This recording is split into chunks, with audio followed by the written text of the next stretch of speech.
திருப்பதி லட்டுல கலப்படம் பண்ணது தமிழ்நாடை சேர்ந்த நெய் நிறுவனமா? ஆடா பாவீங்களா, திருப்பதிக்கே லட்டுவா? ஏன் இப்படி சொல்றேன்னா, நம்ம யூஸ்வலா இந்த ஸ்டேட்மெண்ட்டை நிறைய இடங்கள்ல நம்ம வந்து யூஸ் பண்ணுவோம் ஜஸ்ட் ஒரு ஃபன்னுக்காக. பட் அதை ரிலேட் பண்ற மாதிரி தான் திருப்பதியில இப்போ ஒரு பெரிய இஷ்யூ நடந்திருக்கு. என்னன்னா, லட்டுலே கலப்படம் நடந்திருக்குங்க. இதனால பக்தர்கள்லாம் ரொம்ப அதிர்ச்சி அடைஞ்சிருக்காங்க, கொஞ்சம் ஆத்திரத்துல இருக்காங்க. ஆப்வியஸ்லி இது அவங்களுடைய பாரம்பரியமான ரிச்சுவல்ஸ் சம்பந்தப்பட்ட விஷயம். ஆத்திரத்தில் தான் அவங்க இருப்பாங்க. இதுக்கு பின்னாடி அரசியல் இருக்கா, இல்ல வேற எதுவும் கூலிப்படை மிஷினரியோட சதி வேலை இருக்கா? இதை தான் இந்த வீடியோல நம்ம டீடைலிங்கா பார்க்க போறோம். நான் உங்க தேவ் டேனியல். வாங்க வீடியோக்குள்ள போலாம். இந்த இஷ்யூவை பத்தி நம்ம அனலைஸ் பண்றதுக்கு முன்னாடி இந்த இஷ்யூக்கு காரணமா இருக்கிற அந்த லட்டுவோடைய ஒரு குட்டி ஸ்டோரி, அதாவது ஒரு சின்ன வரலாறு நம்ம பார்த்துக்கலாம். இந்த லட்டு முத அந்த திருப்பதி தேவஸ்தானத்துல கொடுக்க ஆரம்பிச்சிருந்து எப்பன்னு பாத்தீங்கன்னா ஆகஸ்ட் 2, 1815 வருஷம் தான்.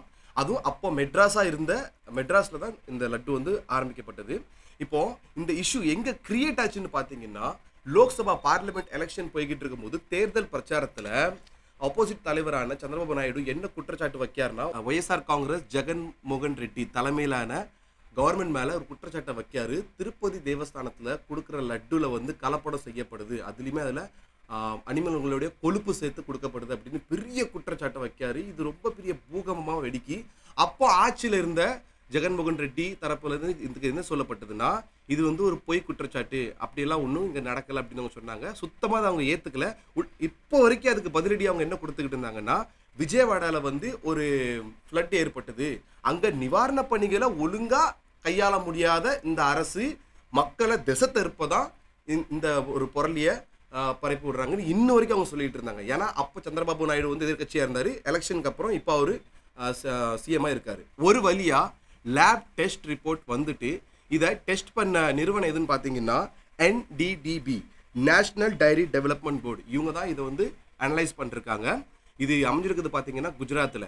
இவங்க இதுக்கு மூலதனமாக எடுத்த அந்த பொருள் என்னன்னு பார்த்தீங்கன்னா நெய் தான். அதுலேயும் குறிப்பாக ஆட்சி மாறுறதுக்கு முன்னாடியே திருப்பதி தேவஸ்தானத்தில் கொடுக்கப்பட்ட அந்த பிரசாதத்தில் கலக்கப்பட்ட அந்த பர்டிகுலர் நெய்யை தான் இவங்க வந்து டெஸ்ட் பண்ணி பார்த்துருக்காங்க. இவங்க ரிப்போர்ட்டை நம்ம பார்க்கறதுக்கு முன்னாடி இன்னொரு விஷயம் தெரிஞ்சுக்கிறது ரொம்ப அவசியங்க. FSSAI ஃபுட் ப்ரொடெக்ஷன் நிறுவனம், இவங்க வந்து சில பேராமீட்டர்ஸ் ஸ்பெசிஃபிகேஷன்ஸ் வச்சிருக்காங்க. இப்போ மருந்துல எப்படி ஸ்பெசிஃபிகேஷன் இருக்கும், அந்த மாதிரி இதுக்கும் எந்தெந்த பொருளை எந்த அளவில் சேர்க்கணும் அப்படின்னு. ஸோ அதனுடைய அறிக்கைப்படி இவங்களுடைய ரிப்போர்ட் படியும் பார்த்தா எல்லாமே சரியான அளவு தான் சேர்ந்துருக்கு.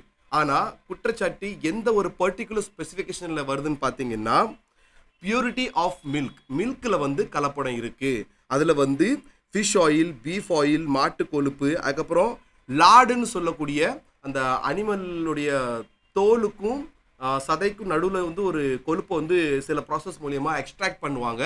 அந்த லாடும் இதில் கலக்கப்பட்டிருக்கு அப்படின்னு உறுதிப்பட அவங்க ரிப்போர்ட்டை கொடுத்துருக்காங்க. இந்த ரிப்போர்ட் வந்து லேப் டெஸ்ட்டுக்கு 17 ஜூலை 2024 போயிருக்கு. 23 ஜூலை 2024 இதனுடைய ரிப்போர்ட் வந்து அவங்க அரசாங்கத்துக்கிட்ட சமர்ப்பணம் பண்றாங்க. இப்போ ரிப்போர்ட்டை பத்தி நம்ம பார்த்தாச்சு.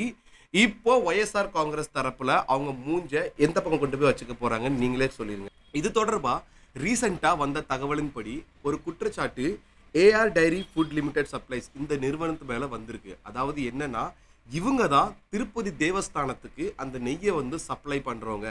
ஸோ அந்த கலப்படம் தமிழ்நாடு சேர்ந்த இந்த நிறுவனம் தான் பண்ணியிருக்கணும் அப்படின்னு ஒரு குற்றச்சாட்டு வைக்கப்பட்டிருக்கு. ஏன்னா இந்த நிறுவனம் தமிழ்நாட்டில் தான் லொக்கேட் ஆயிருக்கு.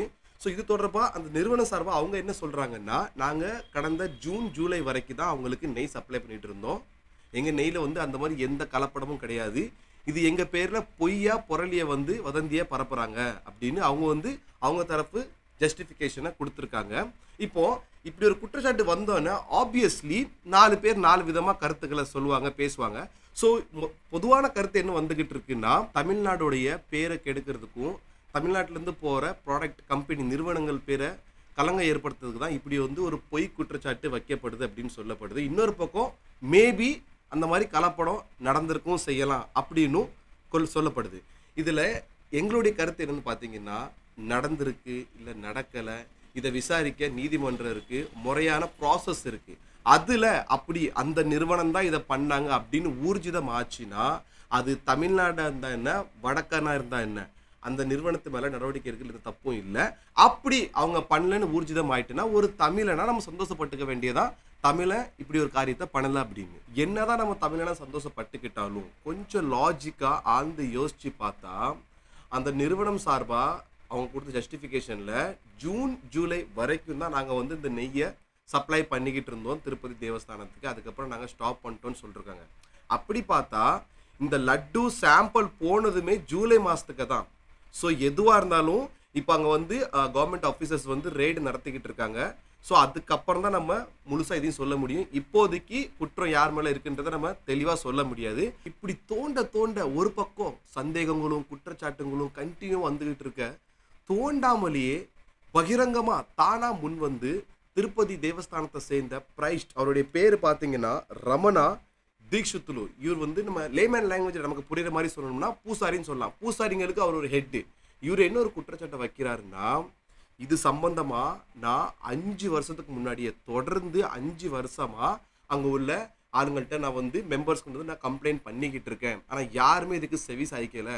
ஏன்னா அப்போ இருந்த அரசாங்கம் இதுக்கு வந்து சப்போர்ட்டிவாக இருந்தது அப்படின்னு அவர் பகிரங்கமாக குற்றச்சாட்டை வைக்காரு. நல்லா கவனிச்சுக்கோங்க, இந்த கேஸ்க்கு இவருடைய இந்த ஸ்டேட்மெண்ட் கூட ரொம்ப பெரிய ஒரு ஆதாரமாக இருக்கலாம். இந்த கேஸையே திசை திருப்புற ஆதாரமாக கூட இருக்கலாம். அதுலேயுமே அவர் கிளியராக அந்த ஆஃபீஸர்ஸ் பேரை கூட மென்ஷன் பண்ணிருக்காரு. Chief executive officer and board chairman, இவங்க எல்லாருக்கிட்டையும் நான் சொல்லிக்கிட்டு தான் இருக்கேன். இந்த ஒரு விஷயமும் இல்லை, இன்னும் பல பல விஷயங்கள் அந்த தரிசனத்துக்குள்ள டைம் வந்து இப்படி இப்படி வைக்கணும், அது எல்லாமே மாற்றி மாற்றி நிறைய குளறுபடிகள் நடக்குது. இது எல்லாத்துக்கும் நான் சொல்லிக்கிட்டு தான் இருக்கேன். ஆனால் எதுவுமே நடக்கப்படலை, ஆக்ஷனும் எடுக்கப்படலை. ஆனால் இப்போ ஆட்சி மாறினதுக்கு அப்புறம் தான் இந்த விஷயம் வந்து ரொம்ப ஸ்ட்ரிக்டாக அந்த லேப் வரைக்கும் போய் அந்த உண்மை வெளியே வந்திருக்கு அப்படின்னு சொல்லியிருக்காரு. அதே மாதிரி என்றைக்குமே ஒரு விஷயத்த 2 ஆங்கிளில் 2 கோணங்களில் பார்க்கணும். இவர் சொல்லிட்டாருன்னு சொல்லி இவரும் நல்லவரும் டக்குன்னு நம்ம கணக்கு பண்ணிடக்கூடாது. ஏன்னா இப்போ ஆட்சி மாறி இருக்கு. ஓகே, சந்திரபாபு நாயுடு இதை வச்சு பெரிய இஷ்யூ பண்ணி தான் அவர் ஆட்சிக்கு வந்திருக்காரு. ஸோ இந்த கேஸை கண்டுபிடிச்சி கொடுத்தே ஆகணுன்றது அவருடைய ஒரு பெரிய டாஸ்க்கு. ஸோ அந்த ப்ரெஷரில் வந்து இவர் அப்ரூவராக கூட மாறி இருக்கலாம்ல. எதுவாக இருந்தாலும் விசாரணைக்கு அப்புறம் தான் கிளியர் கட்டாக தெரிய வரும். இப்படி இந்த இஷ்யூ நேஷனல் இன்டிகிரிட்டி லெவலில் சீரியஸ் மோடில் போய்கிட்டு இருக்கும்போது காமெடி பீஸ் மாதிரி, அதாவது நம்ம சந்தான படத்தில் நீங்கள் டைலாக் பார்த்துருப்பீங்க, பிரச்சனை எனக்கும் அந்த ஹோட்டலுக்காருக்கும் இந்த காது கொடையிற இயர்பட்ஸ்க்கு நடுவில் என்ன வேலைன்ற மாதிரி அண்ணன் திரும்ப வந்து ஒரு ஸ்டேட்மெண்ட் விட்டுருக்காரு. அவர் என்ன சொல்லிருக்காருன்னு பார்த்தீங்கன்னா, பொதுவாக இந்த மாதிரி ஸ்வீட் இதில் வந்து கொழுப்பெல்லாம் கலக்கிறது நார்மல் தானே, இதையும் பெரிய இஷ்யூ ஆக்குறாங்க அப்படின்னு. பெரும்பாலான இனிப்பு அல்லது உணவுப் பொருள்களில் இது போன்ற விலங்கு கொழுப்பு பயன்படுத்தப்படுவது வழக்கமான ஒன்றுதான். உலகம் முழுவதும் இது நடைமுறையில் இருக்கக்கூடிய ஒன்றுதான். இதையும் அரசியலாக்குவது ஏன் என்று தெரியவில்லை. அண்ணே, கொழுப்புகளையும் நிறைய வகை இருக்குண்ணே. இதில் வந்து நான்வெஜ் கொழுப்பு சேர்க்கப்பட்டிருக்கு. வெஜ் கொழுப்பு சேர்த்துனா கூட பிரச்சனை இல்லை. ஏன்னா இது வந்து நம்ம ஹோட்டலில் போய் சாப்பிட்ற ஒரு நார்மல் பணம் கொடுத்து சாப்பிட்ற சாப்பாடு கிடையாதுண்ணே. இது வந்து ஆன்மீக ரீதியாக, ஸ்பிரிச்சுவல் ரீதியாக, அவங்கவுங்க பாரம்பரிய ரீதியான விஷயம். ஸோ அதில் போய் அவங்களுடைய மதம் வழிபாடு என்ன சொல்லுதோ அதுக்கு அகெயின்ஸ்டாக அதில் வேணுமுனே திருட்டுத்தனமாக மாட்டு கொழுப்பை கலந்து கொடுத்துருக்காங்க. இது உங்களுக்கு குற்றமாகவே தெரியல. இதில் வேற நீங்கள் லா ஸ்டூடெண்ட்டு, எங்கே லா படிச்சிங்கன்னு தெரியல. இப்போ இந்த இஷ்யூ தொடர்பாக திருப்பதி ரா கமிட்டி சார்பாக டைரெக்டாக சுப்ரீம் கோர்ட்லே கேஸ் ஃபைல் பண்ணிருக்காங்க. அதுவும் லெட்டர் மூலியமாக அவங்க எழுதி ஃபைல் பண்ணிருக்காங்க. இன்னொரு விஷயம் இல்லை, அவங்க என்ன டிமாண்ட் பண்ணிருக்காங்கன்னா, சிஜேஐயோட இன்வால்மெண்ட் கண்டிப்பாக இருக்கணும் அப்படின்னு சொல்லியிருக்காங்க. அதாவது சீஃப் ஜஸ்டிஸ் ஆஃப் இந்தியா இந்த கேஸில் டைரெக்டாக ஒரு பெஞ்ச் அமைச்சு இந்த கேஸை கடுமையாக விசாரிக்கணும் அப்படின்னு சொல்லியிருக்காங்க. அதுக்கு காரணம் என்ன சொல்லியிருக்காங்க பார்த்தீங்கன்னா, ஆப்வியஸ்லி ஏன்னா இது வந்து சாதாரண விஷயம் இல்லை. நேஷ்னல் இன்டிகிரிட்டி ஒரு கம்யூனல் ரீதியான ஒரு விஷயம். இப்போ ஒரு உதாரணத்துக்கு சொல்கிறேங்க, நம்ம ஹோட்டலுக்கு போகிறோம் சரிங்களா, அங்கேயும் பே பண்ணி தான் சாப்பிட்றோம். இருந்தாலும் பே பண்ணி சாப்பிட்ற அளவுக்கு அந்த ஃபுட்டு கொஞ்சம் கூட குவாலிட்டி குறைஞ்சிதுன்னா நம்ம அந்த ஹோட்டல்காரனை வந்து கோவப்படுவோம், திட்டுவோம். ஏன் ஒரு சில இடங்களில் அடிப்படி சண்டைகளே நடந்திருக்கு. ஓகே, அதில் நம்ம அவ்வளோ குவாலிட்டி பார்ப்போம்.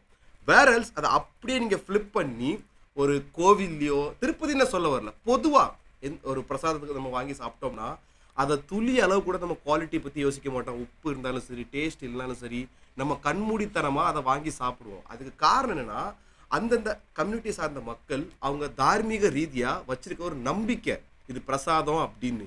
ஸோ அதுக்குள்ளே போய் இப்படி இன்டென்ஷனாக கலப்படம் பண்ணது எவ்வளோ பெரிய தப்பு, அது எவ்வளோ பெரிய இன்டிகிரிட்டி இஷ்யூ. அதை பண்ணது அந்த கம்யூனிட்டி சேர்ந்தவனாக இருந்தாலும் சரி, இல்லை வேற யாராக இருந்தாலும் சரி, சுப்ரீம் கோர்ட் உடனடியாக இதை முன் வந்து விசாரிச்சு கடும் நடவடிக்கை எடுத்து குற்றவாளியை கண்டுபிடிச்சி தண்டனை வாங்கி கொடுக்கணுங்க. இதை கைப்பட லெட்டர் எழுதி கம்ப்ளைண்ட்டாக ரேஸ் பண்ணி சுப்ரீம் கோர்ட் வரைக்கும் இதை கொடுத்தது யாருன்னு பார்த்தீங்கன்னா திருப்பதி அந்த ரா கமிட்டியை சேர்ந்த சத்யம் சிங் ராஜ்புட் அப்படின்றவர் தான். ஓகே விவர்ஸ், இந்த இவ்வளோ இஷ்யூ போய்கிட்டு இருக்கு. இதை பண்ணவங்களுடைய இன்டென்ஷன் என்னவா இருந்திருக்கும்? அது அதே சமூகத்தை சேர்ந்தவங்களா இருக்கட்டும், இல்லை அந்நிய சக்தியாக இருக்கட்டும், அரசியல்வாதி யாராக கூட இருக்கட்டும், அவங்க இன்டென்ஷன் என்னவா இருந்திருக்கலாம். ஃபார் எக்ஸாம்பிள், இப்போ இந்தியாவிலேயே பெரிய பணக்கார கடவுள் அப்படின்னு பார்த்துக்கிட்டிங்கன்னா அது திருப்பதி தான். எம்பெருமான் ஏழுமலையான் தான். நம்ம வடிவேல் சார் ஒரு படத்தில் சொன்ன மாதிரி திருப்பதி கோவிலில் ஒத்த லட்டுக்கு கொட்டுன்னு கொட்டுது துட்டு. உலக அளவில் பார்த்துக்கிட்டிங்கன்னா எம்பெருமான் ஏழுமலையான் பணக்கார கடவுள்களில் ஒருத்தர். ஸோ அப்படிப்பட்ட அந்த லக்ஸரியஸ் பேரை, அந்த லெகசியை அழிக்கக்கூட, அந்த பேரை கெடுக்கிறதுக்கு கூட அந்நிய சக்திகள் ஃபாரின்ல இருந்து கூட தான் இந்த வேலையை இங்கே கைக்கூலிகளை வச்சு செஞ்சிருக்கலாம். இல்லைனா சில அரசியல்வாதிகள் பேச்சை கேட்டுக்கிட்டு அவங்க கொடுத்த அழுத்தத்தின் பேர்ல இல்லை பேராசை பேர்லையோ அந்த சமூகத்தை சார்ந்தவங்களே இல்லை அந்த சமூகம் இல்லாதவங்க யாரா கூட இந்த விஷயத்த பண்ணியிருக்கலாம். ஏன்னா திருப்பதி ஏழுமலையானுக்கு வந்து ஒரு தனி பேர் இருக்கு, மக்கள்லாம் ரொம்ப நம்புறாங்க, ஒரு ட்ரஸ்ட் ஃபேக்டர் இருக்கு. அந்த ட்ரஸ்ட் ஃபேக்டரை உடைக்க கூட அந்த பண்ணியிருக்கலாம். அப்படி அரசியல்வாதிங்க பண்ணியிருந்தா ஜுடிஷியரி ஒன்றும் பண்ணணும்னு அவசியம் இல்லை. ஏன்னா அவங்களுக்குள்ளே அடிச்சுக்கிட்டு மாஞ்சுக்குவாங்க. எதனால் அந்த ஸ்டேட்மெண்ட் நான் பதிவு பண்ணுறேன்னா, ஜெகன்மோகன் ரெட்டி ஆட்சி காலத்தில் இந்த அறநிலைத்துறை இருக்குல்ல, அதில் கிறிஸ்டின் மதத்தை சேர்ந்த சில மெம்பர் இருந்தாங்க. அதில் கிறிஸ்டோஃபர்ன்ற ஒருத்தர் என்ன சொன்னாருன்னா, ஏழுமலையானுக்கு எதுக்குடா ஏழுமலை அப்படின்னு சொல்லியிருக்காரு. ஸோ இந்த மாதிரி கருத்துக்கள் வரதுனால இவங்க கூட அரசியல்வாதியை பேச்சை கேட்டு இந்த மதத்துடைய பேரை கலங்கப்படுத்த, மக்களுடைய நம்பிக்கை உடைக்க பண்ணியிருக்கலாம். இப்படின்னு வெவ்வேறு கருத்துக்கள், பல கருத்துக்கள் வந்துக்கிட்டு தான் இருக்கு. எந்த மதத்தை சார்ந்தவங்களோ இல்லை அரசியல்வாதியோ இல்லை ஃபாரின் அந்நிய தீய சக்தியோ யாராக இருந்தாலும் இது மன்னிக்க முடியாத பெரிய தப்பு தான். ஸோ பிரச்சனை என்னன்றதை ஆழ்ந்து ஆராய்ஞ்சி எங்களுடைய கருத்தையும் நாங்கள் பதிவு பண்ணிட்டோம், அனலைஸ் பண்ணியாச்சு. வீடியோ பார்த்ததுக்கப்புறம் இதை யார் பண்ணியிருக்கலாம், என்ன மாதிரியான தண்டனை கொடுக்கலான்றது மறக்காமல் கமெண்ட் பாக்ஸில் மென்ஷன் பண்ணுறேங்க. சேனலை சப்ஸ்கிரைப் பண்ணிடுங்க, ஃபாலோ பண்ணிடுங்க.